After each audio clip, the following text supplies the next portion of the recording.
आइए दोस्तों, आज हम लोग क्लास 9th का केमिकल कंपाउंड का नेमिंग सीखेंगे। कैसे नामकरण किया जाएगा, केमिकल कंपाउंड को कैसे हम लोग लिखेंगे। तो सबसे पहले आप वैलेंसी जानिए कि वैलेंसी होता क्या है और वैलेंसी निकालते कैसे हैं। ओके, तो सबसे पहले जैसे मेटल हो गया तो सारे मेटल आयन फाउंड करते हैं जो पॉजिटिव आयन बनाते हैं। देखिए बाबू, अगर ये लिखा है तो ये सोडियम है, अगर Na+ लिखा है तो सोडियम आयन है, ये हाइड्रोजन है, ये हाइड्रोजन आयन है, ये क्लोरीन है, ये क्लोरीन आयन है। कोई भी एलिमेंट या तो इलेक्ट्रॉन त्याग करके आयोनाइज्ड होगा या फिर इलेक्ट्रॉन ग्रहण करके।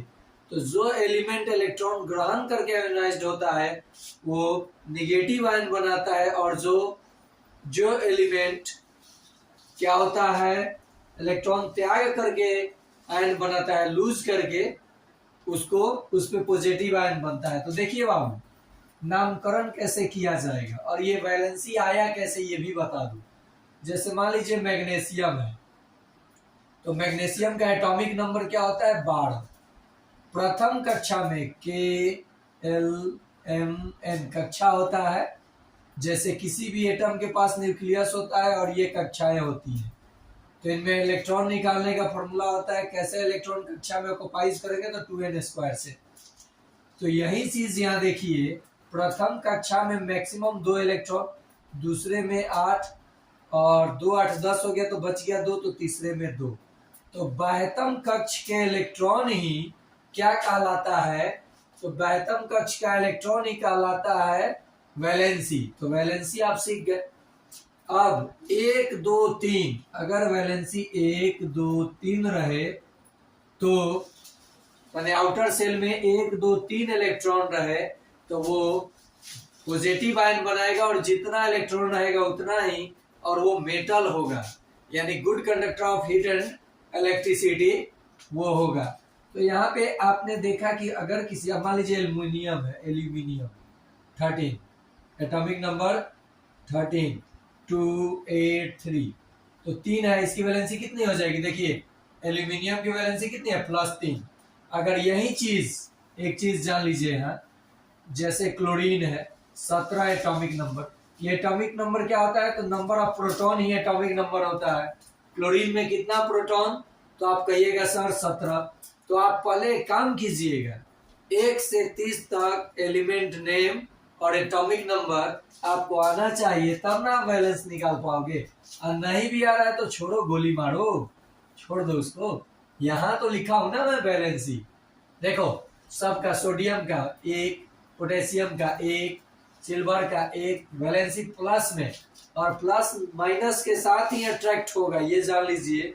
तो यहाँ पे देखो बाबू, जो मैं क्लोरीन का बता रहा था 17, तो 2 8 10 और 7, तो ये 7 इसकी वैलेंसी नहीं होगी। जब आउटर सेल में 5 6 और 7 इलेक्ट्रॉन दिखाई दे तो 8 में से घटा करके बोलिए वो वैलेंसी होगी। तो क्लोरीन की वैलेंसी कितनी होगी, 1। तो अब देखिए 7 है तो ये नॉन मेटल है, 5 6 7 रहेगा आउटर सेल में, तो क्या होगा, नॉन मेटल।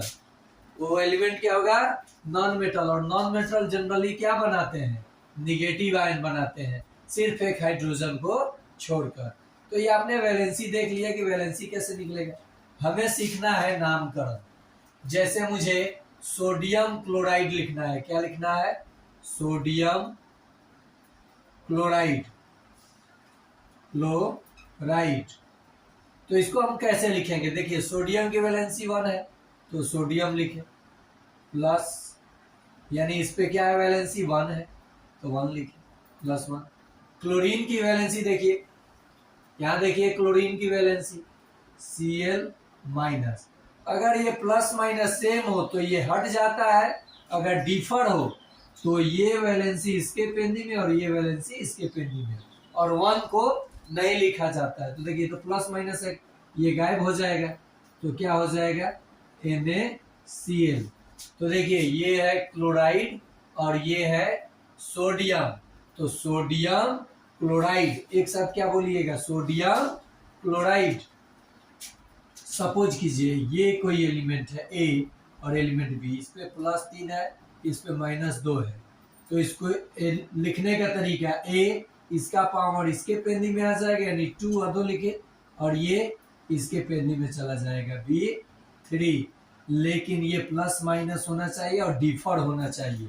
सेम होगा तो हटा करके लिखना है। अब देखिए अब कैसे आप नामकरण किसी भी चीज का कर दोगे।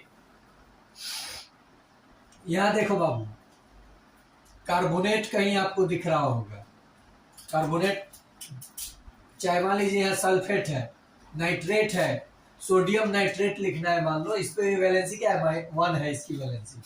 अब मान लो मैग्नीशियम, यहाँ लो मैग्नीशियम की वैलेंसी कितनी है 2 और क्लोरीन की वैलेंसी कितनी है -1, तो 1 लिखने की जरूरत नहीं होती है, ये डिफर है, तो हम ये मैग्नीशियम है ये क्लोरीन है। देखो बाबू कैसे नाम लिखोगे इसको केमिकल कंपाउंड में, मैग्नीशियम है क्लोराइड है तो मैग्नीशियम क्लोराइड हो जाएगा, और फॉर्मूला क्या बनेगा इसका Mg1 लिखने की कोई जरूरत नहीं है।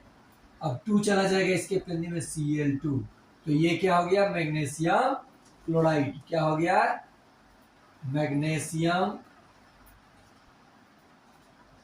Chloride, chloride. समझ में आया। और ले लीजिए, यहां देखिए इसकी वैलेंसी 2 है सल्फाइड की, और सल्फेट की यहां देखिए सल्फाइड या 3 और या 4, और ये देखिए फॉस्फेट, सल्फेट का देखिए क्या है वैलेंसी 2, तो देखिए एल्युमिनियम, इसकी वैलेंसी देखिए कितनी है एल्युमिनियम की 3, तो यहाँ 3। फिर देखिए सल्फेट की कितनी है 2 है, और ये प्लस में है, तो देखिए ये डिफर है ना, ये आएगा इसके पेंदी में, यानी एल्यूमिनियम Al2SO4 थराइस, तो इसका नाम क्या होगा एल्यूमिनियम सल्फेट। समझ में आया। ऐसे ही किसी को लेकर के आप दिखा सकते हो। अब देखिए कैल्शियम सल्फेट लिखना हो, कैल्शियम की वैलेंसी कितनी है +2, कैल्शियम की वैलेंसी कितनी है +2, और सल्फेट की वैलेंसी कितनी है -2। देखो ये तो दोनों सेम हो गया तो खत्म हो जाएगा, क्या हो जाएगा कैल्शियम सल्फेट, क्योंकि देखो इसका नाम है कैल्शियम और इसका नाम है सल्फेट। यही होता सल्फाइट तो SO3 होता। देखिए सोडियम नाइट्रेट क्या लिखना है, देखिए सोडियम की वैलेंसी कितनी है Na+1, Na+1, और नाइट्रेट की कितनी है वैलेंसी -1, NO3 -1, सेम हो गया खत्म हो जाएगा सोडियम नाइट्रेट। समझ में आया। इसको क्या पढ़ोगे सोडियम नाइट्रेट, कि नहीं समझ में आया। ऐसे आपको समझ में आ रहा है कि नहीं आ रहा है, आ रहा है। अब देखिए कॉपर सल्फेट मुझे लिखना हो, कॉपर की वैलेंसी कितनी है 1, कॉपर सल्फेट लिखना है, चाहे कॉपर हाइड्रोक्साइड लिखना है, तो कॉपर की वैलेंसी +1, हाइड्रोक्साइड की वैलेंसी -1, तो ये गायब हो जाएगा कॉपर हाइड्रोक्साइड। देख रहे हैं कॉपर हाइड्रोक्साइड हो गया। नेक्स्ट देखो आपको मैग्नीशियम हाइड्रोक्साइड लिखना होगा, इसमें से ले लो मैग्नीशियम +2 और हाइड्रोक्साइड का -1, तो ये तो 1 लिखने की जरूरत नहीं है। इसको क्या करोगे लिखोगे MgOH ट्वाइस, इसका 2 तो जाएगा ना, तो ये क्या हो गया मैग्नीशियम हाइड्रोक्साइड। अब किसको लूं सिल्वर, सिल्वर नाइट्रेट लिखना हो मान लो Ag, अर्जेंटम इसका होता है लैटिन नाम Ag, वैलेंसी कितनी है +1, और सल्फेट लो जो भी लेना है, हाइड्रोजन कार्बोनेट लो नाइट्रेट लो NO3, वैलेंसी कितनी है -1, ये खत्म। क्या हो जाएगा सिल्वर नाइट्रेट, इसको क्या पढ़ेंगे सिल्वर नाइट्रेट। तो देखो यह सब नाम दिया है, यहाँ भी एक केवल एक्सेप्शन है, हाइड्रोजन जो पॉजिटिव आयन बनाता है ये अमोनियम पॉली एटॉमिक आयन है, इसका मतलब बताऊंगा मैं पॉलीएटॉमिक क्या होता है, जब एक से ज्यादा एलिमेंट, आयोनाइज्ड एलिमेंट जब कोई कंपाउंड की तरह दिखता है तो वो पॉली एटॉमिक आयन फॉर्म करता है। और जिसकी वैलेंसी मैं यहाँ लिख दिया हूँ, केवल एक अमोनियम का क्या है, प्लस है, बाकी सबका माइनस है। फॉस्फेट, कैल्शियम फॉस्फेट हो जाएगा, ये मैग्नीशियम फॉस्फेट हो जाएगा। तो इन सब को लेके कितना कंपाउंड आप बना सकते हो, और ये जब जान जाओगे तो आपको रिएक्शन करने, रिएक्शन लिखने आ जाएगा। देखिए ऑक्साइड, मान लीजिए यहाँ कैल्शियम है Ca+2, और ऑक्साइड मान लीजिए धातु ऑक्सीजन से अभिक्रिया करता है ना, ये सब धातु है।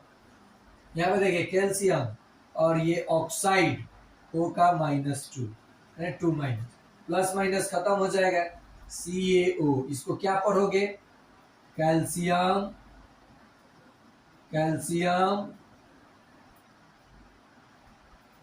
ऑक्साइड, समझ में आया कैसे आप नामकरण कर रहे हो। सल्फाइड, कैल्शियम सल्फाइड, अगर ये भी तो ये भी क्या -2 है। ये जरा देखिए सोडियम आयोडाइड हो जाएगा, दोनों +1 -1 खत्म हो जाएगा। तो इनका नाम लेकर के, इनमें से किसी का नाम लेके जब आप लिखोगे केमिकल फॉर्मूला, तो आप ऐसे ही लिखोगे। ओके, तो हमको लगता है कि आप अब केमिकल फॉर्मूला आराम से लिख सकते हो। जैसे में मान लो यहाँ पे आपको लिखना है पोटेशियम क्लोराइड का, तो ये +1, क्लोरीन का -1 खत्म हो गया, पोटेशियम क्लोराइड। समझ में आया। तो अब आप केमिकल कंपाउंड देख करके नाम बता दोगे। मान लो ये मैंने हटा दिया, Al2SO4, आप इसका क्या नाम बताओगे, थ्राइस। कहोगे एल्युमिनियम है, सल्फेट है। देखिए एल्युमिनियम है, सल्फेट है, तो सर इसका नाम एल्युमिनियम सल्फेट होगा। मैग्नीशियम है और क्लोराइड है, तो सर मैग्नीशियम क्लोराइड होगा। तो आप ऐसे ही इनका यूज करके कंपाउंड का नाम लिख सकते हो बहुत आसानी से। अगर वीडियो समझ में आया हो तो आप मेरे चैनल को शेयर करो, सब्सक्राइब करो, ताकि मेरा भी उत्साह बढ़े और एक से बढ़कर एक साइंस का टॉपिक, मैथ्स का टॉपिक मैं आपको आसान तरीके से, आसानी से एकदम समझा सकूं। तो जब एनर्जी आप लोग दोगे तब ना मैं एनर्जी लगाऊंगा। तो आप लोग से रिक्वेस्ट है कि आप लोग चैनल को सब्सक्राइब करो, कमेंट करो कि वीडियो देखने पे समझ में आया है कि नहीं आ रहा है, तो मैं फिर इससे भी ज्यादा मेहनत करके आपको समझाने की कोशिश करूंगा। तो बाय बाय डियर फ्रेंड्स।